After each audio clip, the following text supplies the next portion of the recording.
কাক তখন টুনিকে মিথ্যে কথা বলে। টনি, তুই কি জানিস তোকে মহারাজা ইগল মশাই ডাকছে? যা, এখনই দেখা করে আয়। বলো কি ভাইয়া? কিন্তু আমি তো এখন যেতে পারবো না। দেখছো না আমার মাথায় একটা তরমুজ? কাল থেকে আমার ছানাপোনা তরমুজ খাওয়ার জন্য পাগল করে ফেলেছে। তাই তাদের জন্য তরমুজ নিয়ে বাসায় যাচ্ছি। এখন কিভাবে রাজামশাইয়ের সাথে দেখা করব তুমিই বলো। আরে বোকা টনি, আমি কিসের জন্য আছি? আমি তোর প্রতিবেশী না? কি বলতে চাও কাক ভাইয়া? তুই যদি কিছু মনে না করিস তরমুজটা আমার কাছে দে, আমি তোর ছানাপোনার কাছে পৌঁছে দেব। আর তুই বরং রাজামশাইয়ের সাথে দেখা করে আয়। এই কথা শুনে কাককে বিশ্বাস করে বলে, ঠিক আছে ভাইয়া, তুমি তাহলে তরমুজটা আমার ছানাপোনার কাছে পৌঁছে দিও। আমি বরং রাজামশাইয়ের সাথে দেখা করে আসি। কাক তরমুজটি পেয়ে খুব খুশি হয়ে বলে, হা হা হা, টনি তোমাকে কিভাবে বোকা বানালাম তুমি টেরই পেলে না। তারপর কাক তরমুজটা নিয়ে নিজের বাসায় চলে যায় আর সেটি কেটে একাই খেয়ে ফেলে। এদিকে টুনি ঈগল মশাইয়ের বাসায় এসে বলে, রাজামশাই হঠাৎ আমাকে ডেকেছেন? ঈগল মশাই টুনিকে দেখে বলে, মেজাজ গরম আছে, আর গরম করিস না। আমি এমনি চিন্তায় আছি কিভাবে বনকে আরো সুরক্ষিত করা যায়। আর তুই এসে বলছিস আমি তোকে ডাকছি? তোকে আমি ডাকিনি, যা এখান থেকে। তখন টুনি একথা শুনে মনে মনে ভাবে, মহারাজা বনের কথা ভাবতে ভাবতে হয়তো ভুলে গেছে সে আমাকে ডেকেছিল। এখন আর এখানে থেকে লাভ নেই, যাই বাসায় চলে যায়। টুনি তখন একথা ভেবে বাসার দিকে রওনা দেয়। টুনি বাসায় এসে ছানাদের বলে, কি আমার ছানারা, তোদের তরমুজ খেতে কেমন লাগলো? তখন একটি ছানা বলে, কি বলছো আম্মু এসব উল্টা পাল্টা? তোমার না তরমুজ নিয়ে আসার কথা, তারপর না আমরা খাবো? একথা শুনে টুনি অবাক হয়ে যায়। আমি তো তোর কাকা আঙ্কেলকে দিয়ে তরমুজ তোদের কাছে পাঠিয়ে দিয়েছি। কাকা আঙ্কেল তরমুজ দিয়ে আসেনি? না আম্মু, আঙ্কেল তো আমাদের বাসায় আসেনি। তাহলে তরমুজ কিভাবে আসবে? তোরা কি সত্যি কথা বলছিস তো? জি আম্মু। তারপর টুনি একাই চলে যায় কাকের বাসায়। এসে দেখে কাক ঘুমাচ্ছে। কাক ভাইয়া, ও কাক ভাইয়া। তখন ডাক শুনে কাক চোখ খুলে তো অবাক। তুমি বলে রাজা মশাই আমাকে ডাকছে, তাই তো তোমার কাছে তরমুজ দিলাম আর আমার বাসায় ছানাপোনার কাছে পৌঁছাইতে দিলাম। তুমি নাকি সেটা আমার ছানাদের কাছে দাওনি? কাক তখন একটু ভয় পেয়ে যায়, মনে মনে আবার দুষ্টু বুদ্ধি আটে। টনি, তোমার ছানাপোনারা মিথ্যে কথা বলছে। আমি তরমুজটি তোর বাসায় পৌঁছে দিয়ে আসছি। তারা তো বলছে তুমি আমার বাসায় যাওনি, তাহলে তরমুজ কিভাবে গেল? টনি, তুই কি আমাকে সন্দেহ করিস? তাও তোর ছোট ছোট ছানাপোনার কথা শুনে আমি তরমুজটা দিয়ে এসেছি। টুনি মনে মনে ভাবে হয়তো ছানাপোনারা তরমুজ খেয়ে ভুলে গিয়েছে। এইসব ভাবতে ভাবতে টুনি নিজের বাসায় ফিরে আসে। টুনি বাসায় আসলে ছানাগুলো কান্না করে বলে, আম্মু আম্মু, আমাদের তরমুজ নিয়ে এসে দাও না, তরমুজ খাবো। আরে কি যন্ত্রণা, একটি খেয়ে পেট ভরেনি? আমরা তো খাইনি, পেট ভরবে কিভাবে আম্মু?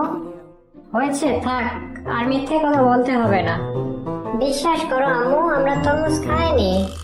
কিভাবে তোদের বিশ্বাস করবো বল? তোরা তো অনেক ছোট, হয়তো খেয়ে ভুলে গিয়েছিস, এখন আর মনে করতে পারছিস না। বলছি তো আম্মু, আঙ্কেল আমাদের বাসায় আসেনি, তাহলে তরমুজ কিভাবে আসবে? পরের দিন সকালে টিয়ার বাসায় যায়। টিয়া বাসায় এসে টিয়ার কাছ থেকে কিছু টাকা ধার নিয়ে বাজারে চলে যায়। তারপর বাজার থেকে আরেকটি তরমুজ কিনে নিয়ে আসে আর সেই তরমুজটি মাথায় নিয়ে বাসার দিকে রওনা দেয়। আর সামনের গাছে দাঁড়িয়ে ছিল সেই দুষ্টু কাকটি। মনে মনে বলে, টুনির আজকেও মাথায় কি যেন নিয়ে আসছে। এই কথা বলে নিচে নেমে আসে। তারপর কাক নিচে নেমে এসে দেখে আজকেও আরেকটি তরমুজ নিয়ে বাসায় যাচ্ছে। আরে এ তো দেখছি মেঘ না চাইতে বৃষ্টি, আজকে একটি তরমুজ নিয়ে আসতেছে। দুষ্টু বুদ্ধি আমার মাথায় তো কম না। কিরে, আজকেও তরমুজ নিয়ে বাসায় যাচ্ছিস? আরে কাক ভাইয়া, তুমি এখানে কি করছো? না মানে এখানে তোর জন্যই অপেক্ষা করছিলাম। আমার জন্য? কেন ভাইয়া? টুনিকে আবারও অনেক বোকা বানানোর জন্য মিথ্যা কথা বললো। আমাদের প্রতিবেশী পায়রা ভাইয়া আছে না, সে খুব অসুস্থ, জানি না সে বাঁচবে কিনা। কেন, পায়রার কি হয়েছে? শুধু দেখলাম বিছানায় শুয়ে আছে। আমাকে বললো, কাক ভাইয়া আমি মরার আগে টুনিকে দেখতে চাই, তুমি টুনিকে আমার বাসায় একটু পাঠিয়ে দিও। তাই তোর জন্য আমি এই কাছে অপেক্ষা করছিলাম। কাক ভাইয়া, আমার মাথায় তো তরমুজ, এই তরমুজ নিয়ে পায়রা ভাইয়ার বাসায় যাবো কি করে? তখন তাকে সে আগের দিনের মতোই চালাকি করে বলে, তরমুজটা আমাকে দে, আমি তোর বাসায় পৌঁছে দিব। এ মানে ভাইয়া, তার মানে তুই আমাকে বিশ্বাস করতে পারছিস না? আচ্ছা থাক, সাহায্য করতে চালাম, নিবি না, আমি চলে যাচ্ছি। আমি তরমুজটা তোমার কাছে দিচ্ছি, তুমি আমার বাসায় পৌঁছে দিও। এই বলে টুনি পায়রার বাসায় রওনা দেয়। পায়রার বাসায় এসে দেখে পায়রা দিব্যি সুস্থ আছে। তখন টুনি বলে, আরে পায়রা ভাইয়া, তুমি কি সুস্থ হয়ে গেছো নাকি? আমি অসুস্থই ছিলাম কখন যে সুস্থ হয়ে যাব? কাক ভাইয়া যে বললো তুমি নাকি অনেক অসুস্থ, বিছানায় শুয়ে আছো, আমাকে দেখতে চেয়েছো। দূর, আমি কখন কাককে বললাম? আমি তো সুস্থই আছি, তোকেও আসতে বলিনি। টুনি এটা শুনে কিছু না ভেবে বাসার দিকে রওনা দেয়। টুনি বাসায় এসে ছানাদেরকে জিজ্ঞেস করে, সোনারা, তরমুজ খেয়েছিস? তরমুজ খেতে কেমন লাগলো? তখন ছানাপোনারা বলে, আম্মু তরমুজ তো খাইনি, কি করে বলবো তরমুজ খেতে কেমন লাগলো? কাক আঙ্কেল তো আসে নাই আমাদের বাসায়। এই কথা শুনে টুনি আবার অবাক হয়ে যায়। তোরা তো মিথ্যে কথা বলিস না? না আম্মু, আমরা মোটেও মিথ্যে কথা বলছি না। এই বলে টুনি আবারও কাকের বাসায় রওনা দেয়। কাকের বাসায় গিয়ে টুনি, ও কাক ভাইয়া, কাক ভাইয়া, তুমি নাকি আমার বাসায় যাওনি আর তরমুজও দিয়ে আসনি? তোর ছানারা বড্ড দুষ্ট হয়ে গেছে। কতদিন তোর বাসায় তরমুজ দিয়ে আসলাম, কেউ বলে খায় নাই, আজকেও তরমুজ দিয়ে আসলাম, তুই আবার বলছিস আমি তোর বাসায় যাইনি। আসলে তুই কি আমাকে সন্দেহ করিস?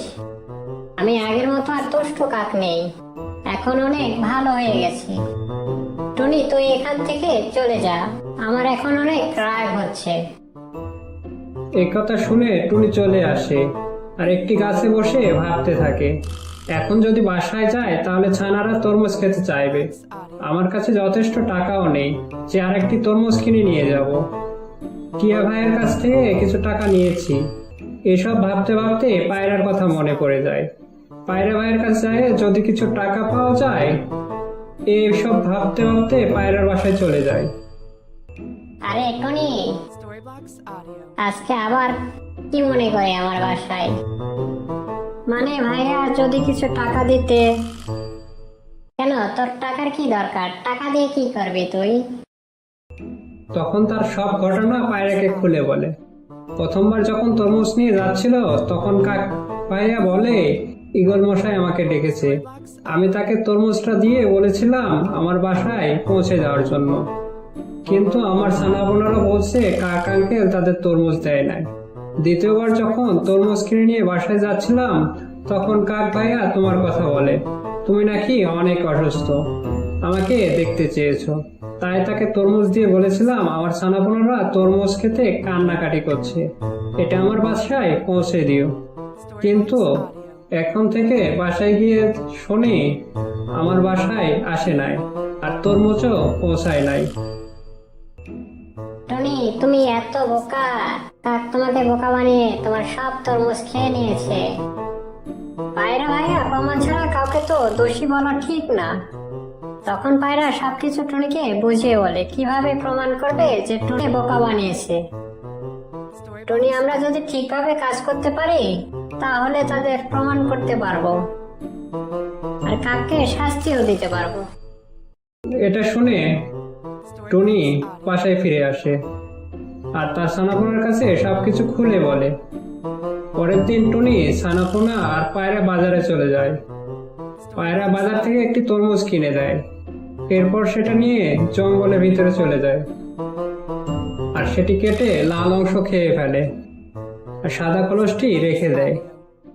এরপর পায়রা বাজারে চলে যায়।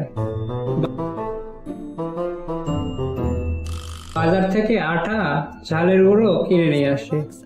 এরপর ঝালের গুঁড়ো ফাঁকা কলসের মধ্যেও ঢেলে দেয়। তারপর আটা দিয়ে সুন্দর করে কলসটি জোড়া লাগায়।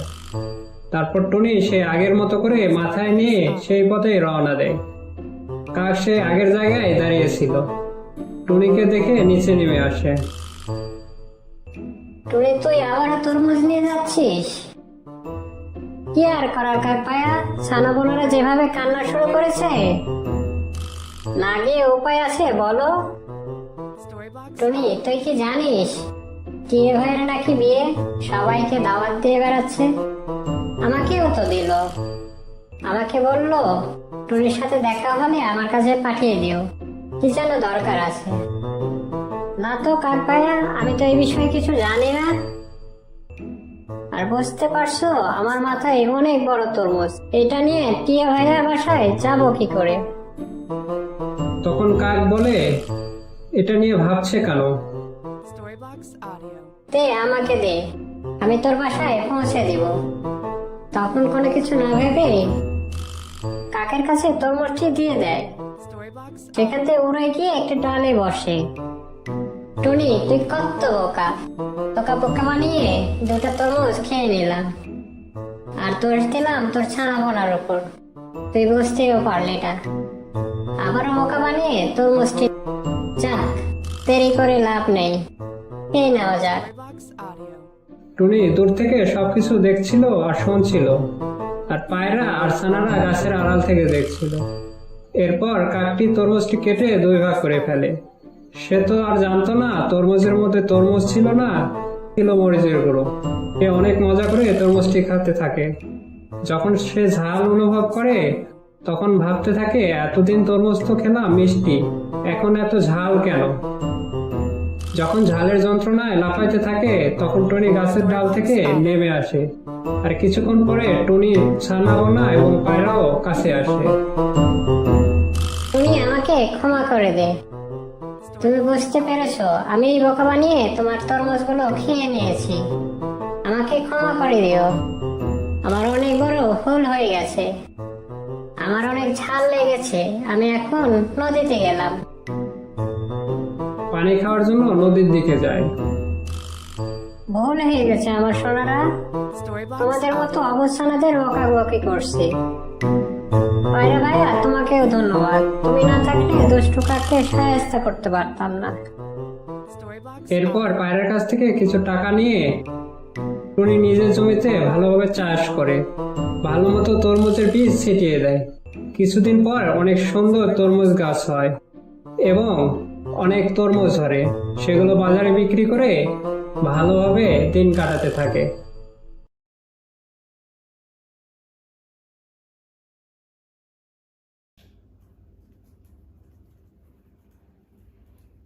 भाई यार ये तो कुछ ज्यादा ही इमोशनल हो गया गाइस।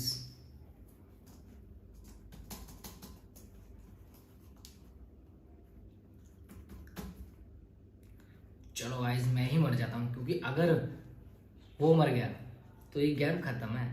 अगली बार हम मिल नहीं सकते गाइस, दूसरी टीम क्या है। चलो गाइस मैं ये जॉब में चला